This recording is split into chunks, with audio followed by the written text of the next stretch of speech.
अक्सर ये सवाल यूट्यूब पर कमेंट सेक्शन में या व्हाट्सएप पर या सोशल मीडिया पर लोग एक दूसरे से पूछते रहते हैं कि क्या इस बार पंचायत चुनाव में प्रधानी के चुनाव में 10वीं पास अनिवार्य कर दिया गया है या 8वीं पास अनिवार्य कर दिया गया है।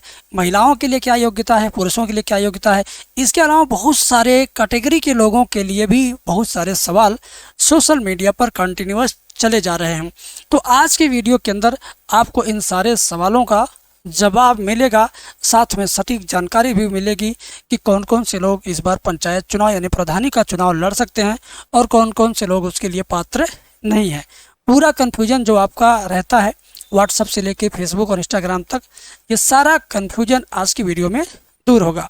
चैनल पर जो लोग पहली बार आए हैं उनसे निवेदन करूंगा कि चैनल को सब्सक्राइब कर लें और बेल आइकन प्रेस कर दें ताकि ऐसी वीडियो कंटिन्यूअस उनको मिलती रहे और पंचायत चुनाव से रिलेटेड हर एक खबर से अपडेट रहें। तो पूरी जानकारी के लिए थोड़ा वक्त ले लीजिए अपने वक्त में से और उस वक्त के साथ इस वीडियो को मर्ज कर लीजिए। सबसे पहला, सरकारी कर्मचारी, पूर्व बीडीसी, पूर्व जिला पंचायत सदस्य, पूर्व ब्लॉक प्रमुख या वर्तमान ब्लॉक प्रमुख, ऐसे लोगों का भी सवाल अब आने लगा कि क्या कोई व्यक्ति अगर जिला पंचायत सदस्य रह चुका है तो वह उससे छोटे पद के चुनाव ग्राम प्रधान का चुनाव लड़ सकता है या नहीं। ब्लॉक प्रमुख अगर कोई व्यक्ति रह चुका है क्या वह ग्राम प्रधान का पद पे चुनाव लड़ सकता है या नहीं। इन सारे सवालों को भी अब सोशल मीडिया पर लोगों ने पूछना शुरू कर दिया है। तो ऐसे सभी सवालों का जवाब भी है। इसके अलावा विधवा या विकलांग व्यक्ति या गूंगा व्यक्ति, बहरा व्यक्ति, अंधा व्यक्ति या कोई भिखारी हो, क्या ऐसे लोग भी चुनाव लड़ सकते हैं, ग्राम प्रधान का चुनाव लड़के ग्राम प्रधान बन सकते हैं, या सिर्फ ये लोग सिर्फ सवालों के रूप में ही रह जाएंगे। या 2 से अधिक बच्चे जिनके हैं, जो लोग 2 से अधिक बच्चों वाले हैं, क्या वे लोग चुनाव लड़ पाएंगे। पिछली बार जब चुनाव का समय आया था, चुनाव की चर्चा जब जोरों शोरों पर चल रही थी, उस वक्त भी ये सवाल लोगों को बहुत ज़्यादा परेशान कर रहा था कि 2 बच्चों वाला नियम लागू है। बहुत सारे लोगों ने इसको लेकर के महीनों तक एक दूसरे से चर्चा किया, लेकिन नतीजा ये हुआ कि पिछली बार ये लागू नहीं हो पाया। तो इस बार इसको लागू करने के मूड में सरकार है या किन किन राज्यों में ये लागू हो चुका है, सारी जानकारी इस वीडियो के अंदर आपको मिलने वाली है। 10वीं फेल, 10वीं पास, इससे रिलेटेड बहुत सारे सवाल आते हैं। महिला अगर है तो क्या वो 8वीं फेल रहे तो चुनाव लड़ सकती है, 8वीं पास होना ज़रूरी है। सारी बातें इस वीडियो के अंदर आपको जानने को मिलेंगी। बस एक रिक्वेस्ट आपसे है, इस चैनल को सब्सक्राइब करके बेल आइकन प्रेस कर लीजिए। इस चैनल पर आपको भविष्य में यानी अगले सप्ताह से ही प्रधानी चुनाव से संबंधित आरक्षण की जानकारी, चुनाव कब होगा इसकी जानकारी, आरक्षण में फेरबदल कैसे होता है, चक्रानुक्रम का क्या नियम है, एक नया टॉपिक SIR आ रहा है, SIR की वजह से क्या चुनाव सच में विलम्ब से होगा या अपने पूर्व निर्धारित समय से होगा, इन सभी चीज़ों की जानकारी आपको इस चैनल पर मिलेगी। साथ में जो लोग पहली बार चुनाव लड़ रहे हैं या नए युवा अभी चुनाव क्षेत्र में अपने आप को आजमाना चाहते हैं, वे लोग ग्राम प्रधान का चुनाव कैसे जीत सकते हैं, उसके लिए क्या रणनीति, क्या स्ट्रेटजी, प्रशांत किशोर के तर्ज पर आपको मैं कुछ हेल्प कर सकता हूं अपने चैनल के माध्यम से, तो ज़रूर आप मेरी मदद और मेरा सहयोग ज़रूर लीजिए, उसका भरपूर फायदा लीजिए। तो पूरी जानकारी के लिए इस वीडियो को अंतिम तक देखिए। बाकी जो अभी टॉपिक मैंने बताया है उस पर विस्तार से आने वाले समय में बातचीत हम करेंगे। इसके अलावा एक और बात मैं आपसे बीच बीच में जोड़ना चाहूँगा जो मेरे लिए बहुत ज़्यादा ज़रूरी है, कि वो ये है कि अगर आपको ये जानने का कभी मन हो कि क्या मैं अगर चुनाव लड़ता हूँ तो मैं 5 साल तक प्रधान रहने के दौरान कितने पैसे गांव के विकास के लिए खर्च करने के लिए सरकार द्वारा प्राप्त कर पाऊँगा, या कितने पैसों का हिसाब किताब 5 सालों में मेरे अंदर आएगा, गांव का मैं कितना विकास कर पाऊंगा, और इसके साथ ही साथ आप ये भी जान पाएंगे कि 5 साल में कुल कितना बजट आता है नरेगा के मद में, आवास के मद में, 14वां वित्त, 15वां वित्त के मद में और राज्य वित्त के मद में। इसके अलावा विधायक निधि या सांसद निधि से आपको क्या मिलता है, सारी जानकारी आपको मिल जाएगी। मैं आपको उसकी एक स्पेशल जानकारी के लिए इस स्लाइड पे बता देना चाहूँगा कि कितना पैसा आया। अगर आप ये जानना चाहते हो, जो वर्तमान में आपके गांव में प्रधान हैं या जो भूतपूर्व प्रधान रह चुके हैं उनके कार्यकाल में, या जो वर्तमान प्रधान है उनके कार्यकाल में आपके गांव में कुल कितना पैसा आया और कितना खर्च हुआ, अगर इसकी पूरी जानकारी, इसका लेखा जोखा जानना चाहते हैं तो आप इस वीडियो को अंतिम तक देखें। किस मद में कितना खर्च किया प्रधान जी ने, नाली बनाने में कितना खर्च किया, मरम्मत में कितना खर्च किया, सीसी रोड बनाने में कितना खर्च किया, स्ट्रीट लाइट लगाने पे कितना खर्च हुआ, 5 सालों में कहाँ कहाँ स्ट्रीट लाइट लगाया, अगर लगा नहीं फिर भी स्ट्रीट लाइट के नाम पे पैसे निकाले गए हैं तो कितनी बार निकाले गए हैं, किस तारीख में बाउचर नंबर के साथ, और स्कूल में कितना खर्च हुआ, स्कूल में प्राइमरी स्कूल में टाइल लगाना, बाउंड्री वॉल लगाना, रंगाई पुताई, कायाकल्प, रसोईया की व्यवस्था इत्यादि। मानदेय कितना पैसा वो निकालें, अपने मानदेय के रूप में कितना पैसा निकाल रहे हैं, या पंचायत सहायक को कितना दे रहे हैं मानदेय, चौकीदार को कितना मान दे रहे हैं, गौशाला केयर टेकर को कितना मान दे रहे हैं, या शौचालय केयर टेकर को कितना मान दे रहे हैं। इस सारी जानकारी आपको पता चलेगी। इसके अलावा नरेगा में कितने मजदूर वर्तमान में कार्य कर रहे हैं, कितने मजदूरों का नाम ब्लैक लिस्टेड हो गया है, कितने लोग एक्टिव हैं, कितने लोगों की मजदूरी का पैसा आता है, नरेगा का पैसा कहाँ कहाँ जाता है, किसके किसके खाते में आता है, सोलर लाइट लगाने के नाम पर कितना खर्च हुआ, पंचायत सहायक को कितना पैसा दिया गया। इन सभी तरह की जानकारी का PDF file A to Z ब्यौरा लेना चाहते हैं, जिसको आप प्रमाणित समझ करके आप उसको कहीं भी DPRO ऑफिस में या सुप्रीम कोर्ट, हाई कोर्ट कहीं भी ले जा सकते हैं, वो हर जगह वैलिड होता है। और इन सभी जानकारी के लिए अगर आप चाहें तो हमारे इस नंबर पर कॉल करके प्राप्त कर सकते हैं, व्हाट्सअप करके प्राप्त कर सकते हैं। कॉलिंग का टाइमिंग है सुबह 10 बजे से लेकर के शाम को 6 बजे तक। ऑफिस आवर में आप इस नंबर पे बात करके अपने ग्राम सभा की संपूर्ण जानकारी ले सकते हैं। पूरा एकदम क्रिस्टल क्लियर आपको सारी जानकारी मिल जाएगी। रही बात, इन जानकारियों को तुरंत नहीं दिया जा सकता है, 24 घंटे, 1 दिन 2 दिन का समय लग सकता है। तो आप सब्र के साथ फ़ोन करिएगा, जब भी आपको वक्त हो एकांत में बैठ के बात करिएगा, तो आपसे विस्तार से हमारी टीम आपसे बात करेगी। और अब हम बढ़ते हैं अपने मेन मुद्दे पर, मेन टॉपिक पर। ग्राम प्रधान के चुनाव के लिए सबसे पहला सवाल है कि हर गांव में 2, 4, 5 लोग, 10 लोग सरकारी नौकरी कर रहे हैं। क्या सरकारी नौकरी करने के दौरान आप किसी भी तरह का चुनाव लड़ सकते हैं या नहीं? तो इस लेख में, इस पैरा में दिया हुआ है कि जो व्यक्ति किसी भी प्रकार के केंद्र या राज्य सरकार की सेवा के अधीन है, केंद्र सरकार की नौकरी में है या राज्य सरकार की नौकरी में है, तो आप चुनाव, पंचायत चुनाव या प्रधानी का चुनाव नहीं लड़ सकते हैं। यहाँ पर आपके लिए साफ साफ मना किया गया है। जैसे पंचायत सचिव अगर आप हैं तो नहीं चुनाव लड़ना है, लेखपाल हैं या खंड विकास अधिकारी हैं, ग्राम विकास अधिकारी हैं, किसी भी प्रकार की नौकरी में है तो आपके लिए पंचायत चुनाव या प्रधानी चुनाव वैलिड नहीं है। अगर आप नौकरी त्याग देते हैं, नौकरी छोड़ देते हैं स्वेच्छा से, उसके बाद आप चुनाव लड़ सकते हैं। ये एक उसमें विकल्प भी है।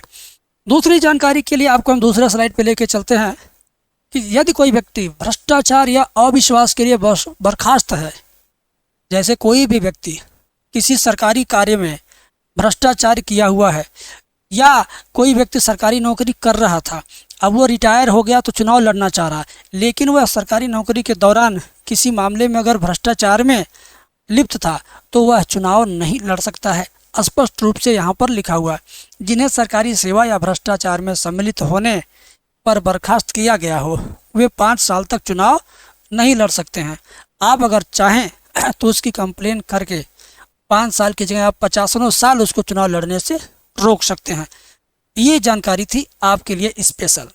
इसके अलावा यदि कोई व्यक्ति आपराधिक है और उसको दोषी पाया गया है, सजा हुई है, तो वह चुनाव नहीं लड़ सकता। जैसे जिन पर गंभीर अपराधों में दोष सिद्ध हो चुका हो, जैसे कि हत्या का दोष, लूट का दोष, बलात्कार का दोष, या 2 साल या उससे अधिक सजा हो गई हो, रिहाई के बाद 6 साल तक चुनाव नहीं लड़ सकता है। यदि कोई व्यक्ति इस तरह का दोषी पाया गया है और सजा उसकी 2 साल या उससे अधिक हो चुकी है, तो वह उस दोष मुक्त होने के बाद भी, दोष मुक्त तो कोई होता नहीं है, सजा मुक्त होता है। सजा मुक्त होने के बाद 6 वर्षों तक वह पंचायत चुनाव, प्रधानी का चुनाव नहीं लड़ सकता है।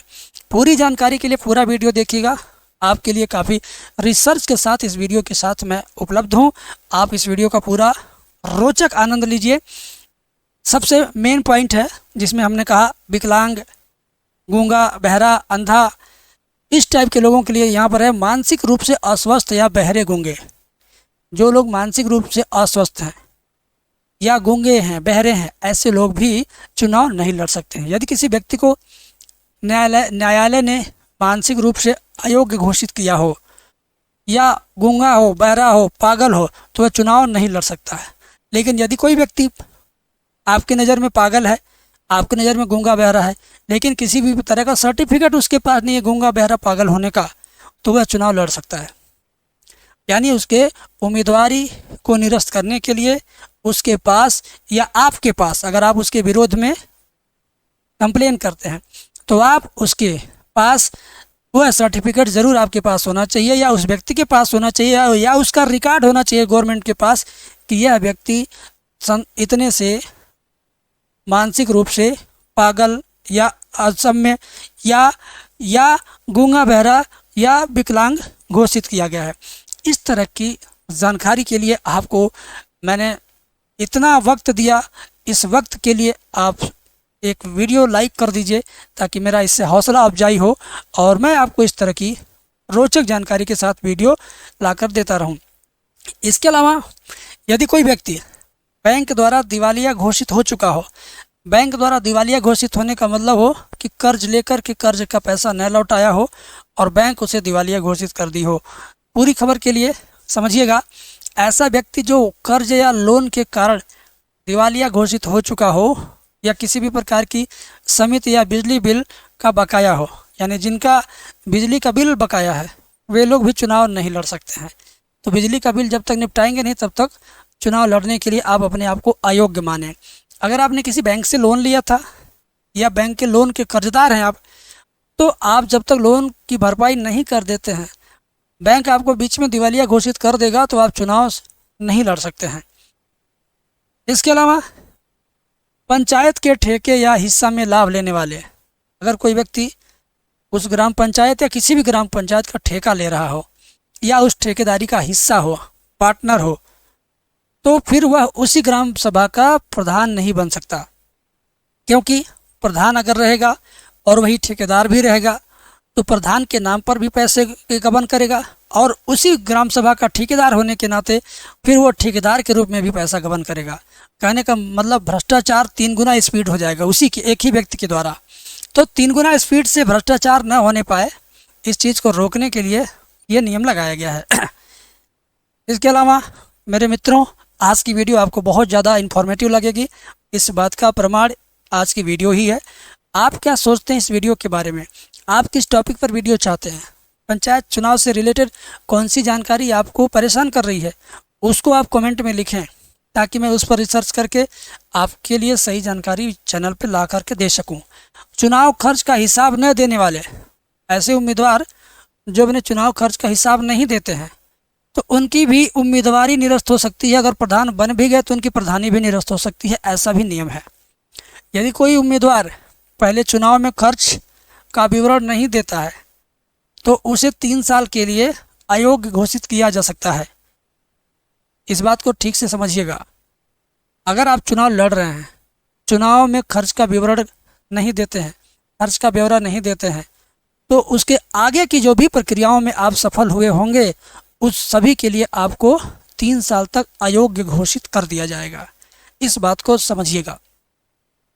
इसके अलावा फर्जी जाति प्रमाण पत्र लगाने वाले कुछ लोग ऐसे भी हैं, अपने आप को बहादुर और शेर बहादुर समझते हैं कि पिछड़ी जाति के होते हुए भी अनुसूचित का सर्टिफिकेट किसी गलत तरीके से चुनाव आयोग के सामने प्रस्तुत करके वे अनुसूचित जाति की सीट पर चुनाव लड़ लेते हैं और वह जीत भी जाते हैं। तो उसके बाद जानकारी होने के पश्चात या किसी भी के द्वारा शिकायत करने के पश्चात अगर पाया गया कि वह व्यक्ति सही में गलत प्रमाण पत्र लगा करके वह व्यक्ति पिछड़ी का था तो अनुसूचित पे चुनाव लड़ा और चुनाव जीता, तो उसके प्रधानी को या उसके पद को निरस्त किया जा सकता है। या अगर पहले ही पर्चा दाखिला के समय यह पाया जाता कि यह व्यक्ति दूसरे कैटेगरी का है और दूसरे कैटेगरी का जाति प्रमाण पत्र लगा करके दूसरे कैटेगरी में चुनाव लड़ रहा है, तो संबंधित अधिकारियों को इसकी जानकारी होने पर उसके उम्मीदवारी को, उसके पर्चे को निरस्त किया जा सकता है। कुल मिला जुला करके ये पॉसिबल नहीं है, गांव में यह चीज़ छुपने वाली नहीं है, लेकिन जानकारी का एक हिस्सा था, मैंने सोचा आप तक पहुंचाना मेरी जिम्मेदारी है। 2 से अधिक बच्चे वाले प्रत्याशी, सबसे बड़ा और सबसे ज़्यादा वायरल टॉपिक यही है। जिन प्रत्याशियों के 2 से अधिक बच्चे हैं और उनके सामने जब ये सवाल आता है तो इसका जवाब वो किसी एक व्यक्ति से नहीं लेना चाहते हैं। वो सोचते हैं हम ऐसे सुपर से सुपर व्यक्ति से इस सवाल का जवाब पा जाऊं ताकि मुझे तसल्ली हो। तो अगर आप इस बात को भली भांति जानना चाहते हैं तो चुनाव आयोग की ऑफिशियल वेबसाइट पर SECUP.in पर जाकर के आप चुनाव का मैनिफेस्टो, चुनाव आयोग द्वारा निर्धारित सूचना अधिसूचना पढ़ के आप तसल्ली ले सकते हैं। उसके अलावा व्यक्तियों द्वारा, न्यूज़ चैनलों द्वारा, अखबारों द्वारा, सोशल मीडिया द्वारा तमाम तरह से लोग आपको बताएंगे। गैर विश्वसनीयता के रूप में आप न्यूज़ चैनल वालों को सही मानते होंगे तो उनके द्वारा आप जो जानकारी मिलती है उस पर यकीन कर सकते हैं। इस बार जिनके 2 से अधिक बच्चे हैं वह पंचायत चुनाव नहीं लड़ सकते। कुछ राज्यों में ऐसा नियम पहले से लागू है, जैसे कि हरियाणा में, उत्तराखंड में, राजस्थान में। अब हरियाणा में, उत्तराखंड में, राजस्थान में अगर ऐसा नियम है कि जिनके 2 से अधिक बच्चे हैं वे चुनाव नहीं लड़ सकते हैं तो ये ज़रूरी नहीं कि ये रामबाण नियम है, जन्म जन्म का नियम है। राजस्थान की सरकार, हरियाणा की सरकार, उत्तराखंड की राज्य सरकार अगर बदलती है और सरकार के मुख्यमंत्री या मंत्री या संबंधित विभाग के जिम्मेदार लोग अगर चाहें तो उसमें परिवर्तन करके 4 बच्चों या 3 बच्चों वाले नियम को लागू कर सकते हैं, या बच्चों वाला कोई भी नियम नियमावली न रहे ऐसा भी लागू कर सकते हैं। तो पंचायत चुनाव से संबंधित किसी भी प्रकार की नियमावली को बहुत टिकाऊ नहीं मानना चाहिए। खैर, जो वर्तमान में जानकारी है उत्तर प्रदेश के लिए कि उत्तर प्रदेश में प्रधानी का चुनाव लड़ने के लिए या किसी भी पंचायत चुनाव को लड़ने के लिए बच्चों वाली कोई बाध्यता नहीं है। ना 1 बच्चे वाली कोई बाध्यता है, ना 2 बच्चों वाली बाध्यता है, ना 0 बच्चों वाली बाध्यता है। आपके बच्चे हो या ना हो, 2 हो, 4 हो, चाहे जितने हो, अगर आपकी उम्र 18 साल या उससे अधिक है, आप उस ग्राम सभा के सदस्य हैं, मतदाता हैं, आपकी छवि इन सभी प्रकार की जानकारियों से अगर किनारे है तो आप चुनाव लड़ सकते हैं। अगर आप इसमें से किसी भी प्रकार के श्रेणी में पाए जाते हैं, जैसे कि दिवालिया घोषित होना, चुनाव का खर्च न देना, या ठेकेदार बने रहना, या जितना भी मैंने बताया, अगर इसमें से आप किसी भी तरह की कैटेगरी के व्यक्ति हैं तो आप चुनाव नहीं लड़ सकते हैं। इसके अलावा आपको मैं और बताना चाहूँगा, लास्ट पॉइंट हमारा यही है कि बस आपसे एक ही उम्मीद है कि चुनाव की संपूर्ण जानकारी के लिए आरक्षण आपके गांव में कौन सा इस बार आ सकता है, कौन सी सीट आ सकती है, उसकी जानकारी के लिए, सटीक जानकारी के लिए इस चैनल को सब्सक्राइब कर लीजिए। और आने वाले समय में 1 सप्ताह के अंदर आपको बहुत सारी ऐसी जानकारी मिलेंगी जो पूरे यूट्यूब पर किसी के द्वारा आपको नहीं मिलेंगी। तो आज की वीडियो में इतना ही, मिलेंगे अगली वीडियो में। देखते रहिए ग्राम पंचायत चुनाव।